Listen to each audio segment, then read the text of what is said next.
आजच्या आपल्या शहापूर येथील भाऊबीजेच्या कार्यक्रमासाठी उपस्थित असलेले व्यासपीठावरील सर्व सन्माननीय, ज्यांच्यासाठी कार्यक्रमाचं आयोजन केलं त्या सर्व माझ्या भगिनी आणि बंधूंनो, सर्वांना माझा नमस्कार. त्यानो 2024चं वर्ष आहे, निवडणुकीचं वर्ष आहे.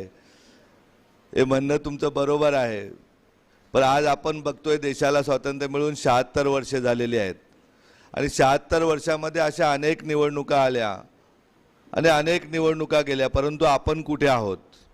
मी कालच जव्हारला भाषण करत असताना मी बोललो, शहापूरचा विषय आपला बोललो का आपल्याला पाणी पुरवणारा मुंबईला शहापूर तालुका, परंतु ज्या दिवशी शहापूरचा मुलगा किंवा मुलगी मुंबई महापालिकेवरती जेव्हा आयुक्त बसेल तेव्हा आपण समजू का आपल्या पाण्यामध्ये काहीतरी दम आहे आणि आपला मुलगा तिथे बसल्यानंतर आपल्या तालुक्याला न्याय मिळेल. निवडणुका येतात, अनेक ठिकाणी राजकीय पक्षांकडून आश्वासनं दिली जातात, आश्वासन पूर्तता करत नाही. या गोष्टीचं दुःख कायम माझ्याही मनात असतं. आणि गरिबांनी गरीब किती दिवस राहायचं, श्रीमंतांनी श्रीमंत होत जायचं. 2-5% लोकांनी, 95% लोकांनी 18 वर्ष पुजलेली जी गरिबी आहे ती गरिबी दूर करायची असेल तर राजकारण हे एकमेव हत्यार नाही तायांनो.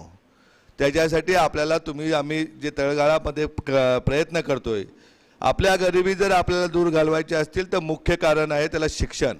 आणि शिक्षण देण्याचं काम आपली जिजाऊ करते, गावोगावी जाऊन, घरोघरी जाऊन. मी काल जव्हारलाही बोललो, आज आपल्यालाही बोलतो. अगदी आपल्याला तुम्हाला शिकण्याची तयारी असेल, इंग्लिश स्पीकिंग, पर्सनॅलिटी डेव्हलपमेंट, आपण सांगा. आपल्याही दर शनिवार रविवार ज्याप्रमाणे बैठकीचा कार्यक्रम असतो, जय योगेश्वरचा कार्यक्रम असतो, त्याप्रमाणे 1-2 तासाची ट्रेनिंग लावून तुम्हाला 1-2-4 सेमिनारमध्ये कशा प्रकारे चांगलं इंग्रजी बोलता येईल, पर्सनॅलिटी डेव्हलपमेंट कशी होईल, ही आपल्यापासून सुरुवात करावी, कारण आपण तळागाळात फिरताय. त्याचबरोबर त्यानो आपल्याला सर्वांना माहिती आहे, जिजाऊ संस्था गेली 15 वर्ष या ग्रामीण भागामध्ये नव्हे शहरामध्ये, ठाण्यासारख्या शहरामध्ये मोठ्या प्रमाणात आरोग्य शिक्षणावर काम करते. हे काम फक्त बोलण्यापुरती नाही येत आहे. मला नक्कीच काम करताना कधी कधी वाटतं की दुःखही वाटतं का आज आपण एखादा संकल्प इतका मोठा करतोय, शेकडो आपले लोक, स्वयंसेवक लोक, तालुकावाले सर्व गावोगावी फिरतायत, तुम्ही बहिणी एवढ्या फिरतायत, आणि आपण इयत्ता 9वीपासूनच जेई नीटचे क्लासेस सुरू केलेले आहेत का जेणेकरून IIT टीचर आपण झडपोली येथे आणलेले आहेत का जेणेकरून आपल्याला आपली पोरं, प्रत्येक गावातील प्रत्येक घरातला मुलगा हा गव्हर्नमेंट मेडिकल कॉलेजला गेला पाहिजे. त्या दृष्टीने आपण नीटचे क्लासेस इयत्ता 9वीपासून सुरू केलेले आहेत, जेईचे क्लासेस इयत्ता 9वीपासून सुरू केलेले आहेत. परंतु आपण आपल्या भागातील विद्यार्थी जे हुशार आणि होतकरू विद्यार्थी, तो कितीही गरीब असला तरी त्याला त्यांनी पाहिलेलं स्वप्न पूर्ण करण्यासाठी जिजाऊ त्याच्या कुटुंबाप्रमाणे, तुम्ही आम्ही त्याच्या कुटुंबाप्रमाणे त्याच्याबरोबर असू आणि त्यांनी पाहिलेलं स्वप्न आपण 100% पूर्ण करू, यासाठी आपली संस्था काम करते. परंतु समाजामध्ये शिक्षणाबाबत महत्त्वच नसल्याने आपल्याकडची विद्यार्थी बघतात, मुलगी आहे ती कशी पाठवायची, मुलगा आहे एकुलता एक मुलगा आहे तो कसा पाठवायचा. तर या सगळ्या गोष्टी आता आपल्याला सोडाव्या लागतील. आपल्याला आपला पोरगा पोलाच्या नावाने आपल्याला जर ओळखलं पाहिजे, त्याच्या नावाने गावाला ओळखलं पाहिजे, तालुक्याला ओळखलं पाहिजे, तर थोडे परिश्रम करण्यासाठी त्याला लांब नाही पाठवायचे, आपल्याला झडपोली येथेच पाठवायचे, जेणेकरून त्यांनी पाहिलेलं स्वप्न आहे ते 100% पुरं करण्यासाठी जिजाऊ त्याच्या पाठीमागे ठामपणे उभी राहील.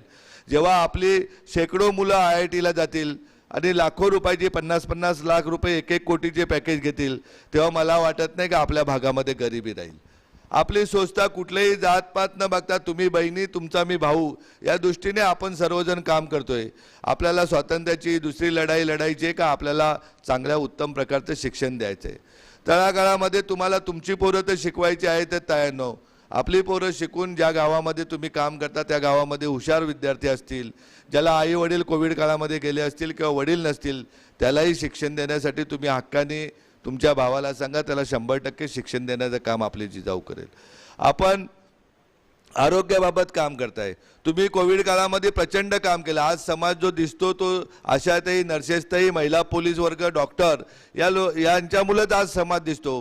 कारण आपण बघितलं मोठमोठे लोकप्रतिनिधी आज जरी येऊन बाता मारत असले शहापूरसारख्या ठिकाणी, तेव्हा स्वतःच्या घरामध्ये बसून काचेचे दरवाजे करून कोणाला भेटू देत नव्हते, कोणाशी बोलत नव्हते. अशा वेळेस तुम्ही प्रत्येक दारोदारी जाऊन लोकांना घाबरू नका, काय काळजी घ्या, गरम पाणी घ्या, खोकला झाला किंवा काय झालं तर ताबडतोब तपासणी करा. अगदी तुमची स्वतःची लहान लहान मुलं, कुटुंब, सासू सासरे यांना बाजूला ठेवून तुम्ही काम करत होता आणि त्या कामाचा आदर केला पाहिजे. हा जिजाऊचा पहिला विषय आहे. त्या दृष्टीने आपली जिजाऊची भाऊबीज सुरू आहे.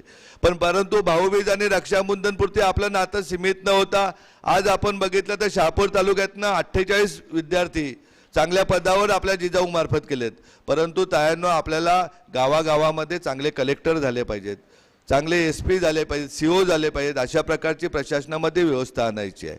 ताई त्या बोलतात, तुम्ही तर बोलताय लोकसभा लढवायची. लोकसभा लढवू आपण, त्याच्याबद्दल काय दुमत नाही. परंतु पंतप्रधान कार्यालय चालवणारे युवक हे या मातीतून गेले पाहिजेत. त्या दृष्टीने इयत्ता 9वी पासूनच तुम्ही झडपोलीला विद्यार्थी द्या, जे हुशार आहेत विद्यार्थिनी द्या. अगदी तळ हाताच्या फोडाप्रमाणे तुमच्या घरापेक्षाही जास्त काळजी त्यांची घेतली जाईल. एकदम सुरक्षित असतील. त्यांनी पाहिलेलं स्वप्न, जिजाऊने पाहिलेलं स्वप्न पूर्ण करून देशाच्या UPSCच्या रिझल्टमध्ये पहिल्या 20मध्ये, पहिल्या 10मध्ये कसे आपले विद्यार्थी येतील, जेणेकरून ते पास होऊन देशाची संपूर्ण व्यवस्था पंतप्रधान कार्यालय चालवण्यासाठी ते कसे जातील यासाठी आपण एकत्रित प्रयत्न करूया. तायांनो, न्याय व्यवस्थेमध्ये आपले विद्यार्थी नाहीत. त्यासाठी आपण झडपोलीला इयत्ता 9वी पासूनच फाउंडेशन क्लासेस सुरू केलेले का आपल्याला आपले न्यायाधीश घडले पाहिजेत, आपले CA घडले पाहिजेत.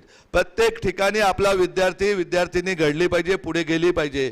तेव्हा जेव्हा मोठ्या उच्च पदावर जातील तेव्हाच आपल्या समाजाला न्याय मिळेल. नाहीतर प्रत्येक निवडणुकीला प्रत्येक जण येईल, काहीतरी गाजरं दाखवून निघून जाईल. अशा वेळेस आपल्याला आपली गरिबी कधी दूर होणार नाही.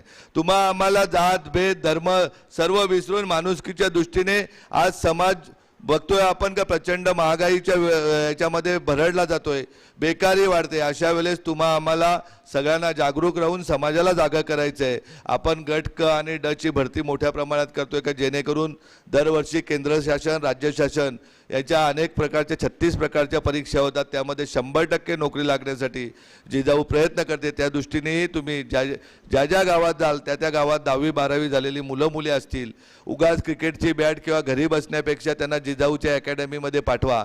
100% त्यांना आपण नोकरी लावण्याचं काम करू. त्यानं आज आपल्या नात्याला 4 वर्ष झालेत. तुम्हाला नक्कीच मी आजच्या दिवशी एक विनंती करतो.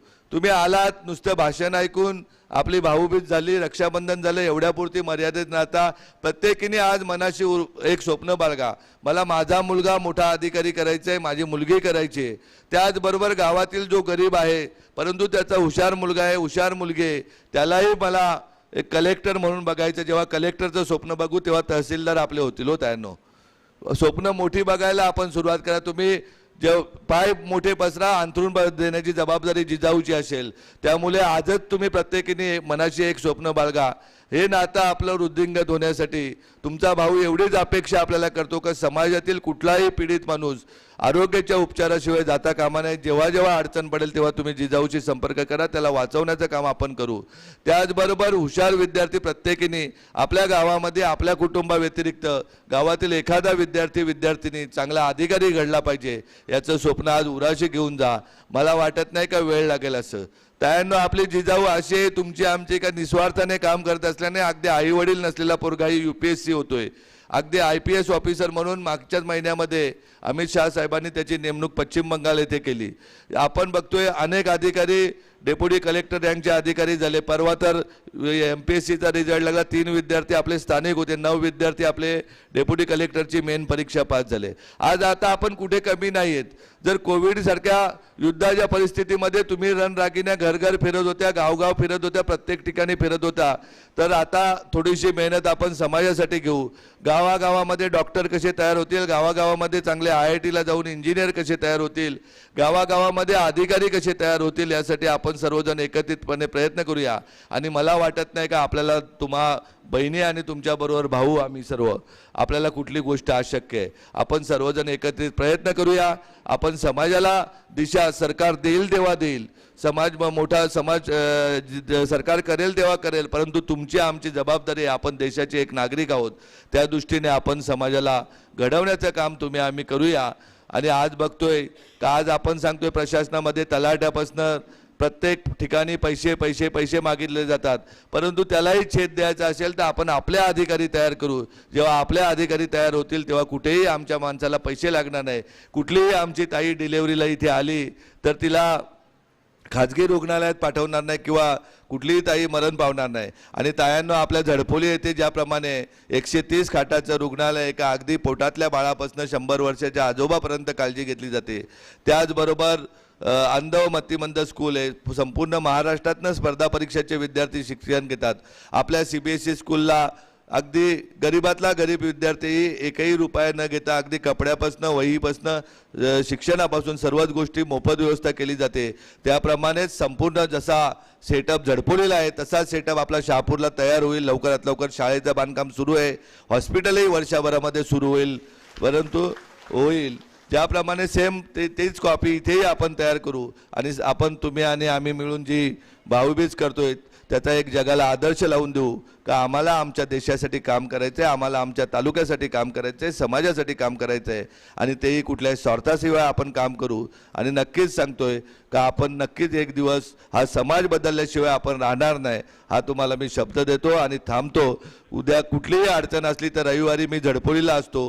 कुठल्याही आरोग्याबाबत विषय असला तर माझा नंबर तुमच्या सर्वांकडे असेलच, स्वयंसेवकांचा असेल, तालुकावाल्यांचा असेल. आरोग्याबाबत कुठलाही पेशंट असला, कुठल्याही नात्यातला असला, शहापूर तालुक्याच्या बाहेरचाही असला तरी तात्काळ कळवा. त्याला एकही रुपया खर्च न होता त्याला 100% बरं करण्याचं काम आपली जिजाऊ करेल. त्याचबरोबर विद्यार्थ्यांबाबतही तुम्ही तळागाळात फिरताय, अगदी लहान लक्ष ठेवा. जे जे होतकरू हुशार विद्यार्थी आहेत त्यांना पुढे नेण्याचं काम आपण एकत्रितपणे करूया. आपण सर्वजण आलात, तुम्हालाही पुढे कार्यक्रम आहे, मलाही पुढे कार्यक्रम आहे, त्यामुळे आवडतं घेतो. जय हिंद, जय महाराष्ट्र.